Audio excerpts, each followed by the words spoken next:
Hello friends, welcome to my channel. இன்றைக்கி நம்ம இந்த வீடியோவில் என்ன பார்க்க போகிறோம்னா, நோட் புக்ஸ் இருக்குல்ல, அந்த மாதிரி நோட் புக்ஸை நம்ம வெளியில் நம்மளுக்கு பிளாங்காக இருக்கும். நம்ம ஸ்டிக்கர் மட்டும் ஒட்டிருப்போம், நம்ம பிளாக்காக இருக்கும். அதில் கொஞ்சம் டெக்கரேஷன் பண்ணால் நமக்கு கொஞ்சம் அது க்யூட்டாக இருக்க மாதிரி இருக்கும். நம்ம இப்போ நம்ம நோட்ஸ் பண்ணும்போது அது ரொம்பவே க்யூட்டாக இருக்கும், மற்றவங்க பார்ப்பாங்க. அதுக்காக நான் பண்ணல கிராஃப்ட்டு. நம்ம இப்படி கொண்டு போகிறோன்னு வச்சுக்கோங்களேன், நமக்கு நம்ம அதை பார்த்தோன்னே ஏதாவது எழுதணும்னு நமக்கு தோணும். நம்ம அப்போ இந்த நோட்டை திறந்து நம்ம ஏதாவது நோட் பண்ணி வச்சுக்குவோம். அதுக்கு தான் இந்த கிராஃப்ட்டு. இப்போ ஒரு ஒயிட் பிளாங்க் பேப்பர் எடுத்துகிட்டு அதை நான் கம் போட்டு ஒட்டுறேன். நான் கம்மை ஸ்குவீஸ் பண்ணாமல் திறந்தே ஊற்றுவேன். கொஞ்சம் நிறைய கம் நான் எடுத்துக்கிறேன். நீங்கள் கொஞ்சமாக கம் எடுத்துக்கோங்க. நான் அப்படியே ஊற்றிட்டேன் மேலேயே. அப்போ நிறைய கம்மை ஸ்ப்ரெட் ஆகணும், அப்படியே ஊற்றிட்டேன். நீங்கள் கொஞ்சம் கம்மை எடுத்துக்கோங்க. நீங்கள் A4 சைஸ் பேப்பரில் தான் இல்லை, அப்படி இல்லை. நீங்கள் கலர்ஸ் பேப்பர்ஸில் கூட நீங்கள் எடுத்துக்கலாம்.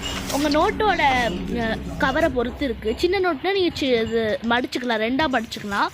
அதை அப்படியே அதில் ஒட்டி வச்சுக்கலாம். அந்த மாதிரி ஒட்டி வச்சுக்கோங்க. நீங்கள் வெளியில் இந்த கவரை பிரிச்சுட்டு ஒட்டுங்க. நான் ஃபஸ்ட்டு அப்படி செஞ்சுட்டேன். ரெண்டாவது நான் அப்படி செய்ய போகிறதில்ல. பிரிச்சுட்டு ரெண்டு சைடும் ஒட்ட போகிறேன். ஃபஸ்ட்டு செஞ்சு பார்த்தீங்களா, 2 நோட்டும் செஞ்சுட்டேன். மொதல் நோட்டு ரெண்டு பக்கமும் இருக்க மாதிரி இது பாருங்கள். நான் மறந்து பின்னாடி சைடு ஒட்டாமல் இருந்துட்டேன். சரி பரவாயில்ல, நம்ம அப்புறம் ஒட்டிக்கலான்னு வச்சுருக்கேன். அடுத்து 2வது நோட்டு இருக்குல்ல, அந்த நோட்டு பின்னாடியும் நான் ஒயிட் பேப்பரை வச்சு ஒட்டிட்டேன். நான் ஏற்கனவே இதில் எழுதியிருக்கேன் கொஞ்சம். என்னோடய பழைய நோட்டு தான் அது.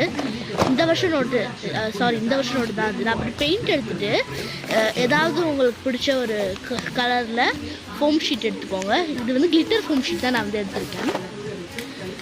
இந்த மாதிரி கிளிட்டர் ஃபோம் ஷீட் எடுத்துக்கோங்க. அந்த கிளிட்டர் ஃபோம் ஷீட்டை கட் பண்ணிக்கோங்க. நான் கட் பண்ணி எடுத்துக்கிறேன். இந்த மாதிரி 4 பீஸாக கட் பண்ணி எடுத்துக்கிறேன்.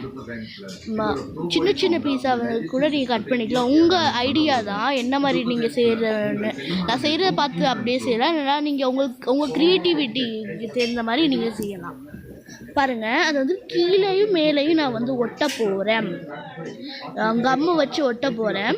1 2 3 இந்த மாதிரி 2 சைடும் நான் ஒட்டிக்கிறேன். பாருங்கள், கீழேயும் மேலேயும் நான் ஒட்டியிருக்கேன்.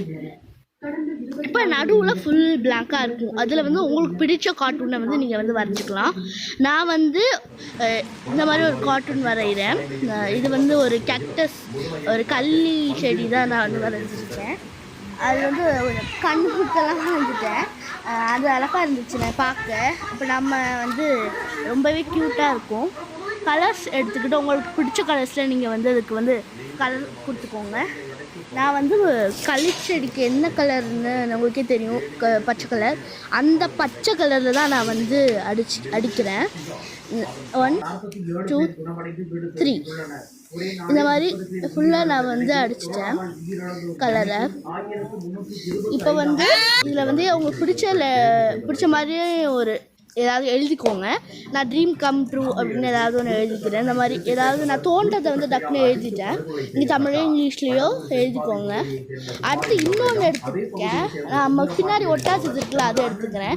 இதுக்கு டக்குன்னு எனக்கு ஒரு ஐடியா வந்துடுச்சு. என்னென்னு யோசிச்சே எடுத்துருந்தேன்.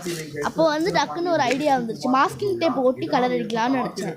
மாஸ்கிங் டேப்னால் உங்களுக்கு தெரியும்னு நினைக்கிறேன். அந்த கிளாத் டேப்னு சொல்லுவாங்க. அதை வச்சு பெயிண்டிங் பண்ணலாம். அந்த மாதிரி அதை இப்படி ஒட்டியிருக்கேன். இதில் இப்போ பிடிச்சமான பேஸ்டல் கலர்ஸ் நான் உருவாக்கலாம்னு நினைக்கிறேன். பேஸ்டல் கலர்ஸ்னால் வேறு ஒன்றும் இல்லைங்க. உங்களுக்கு பிடிச்சமான கலர்ஸ் இந்த எல்லா கலர்ஸையும் எடுத்து ஒயிட்டோட நல்லா மிக்ஸ் பண்ணிங்கன்னு வச்சுக்கோங்களேன். நிறைய ஒயிட் வச்சு கொஞ்சம் இந்த கலர் எடுத்திங்கன்னா அந்த பேஸ்டல் கலர் அப்படி சூப்பராக இருக்கும் இந்த கலரு. அவ்வளோதான். நான் செஞ்சு காட்டுறேன் உங்களுக்கு.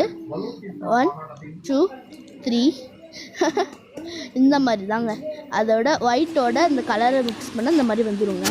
இப்போ இந்த மாஸ்கிங் டேப்பை உரிச்சிக்கலாம். உரிச்சோன்னா அவ்வளோதான், நம்மளோட 2 இதுவும் ரெடி ஆகிடுச்சு.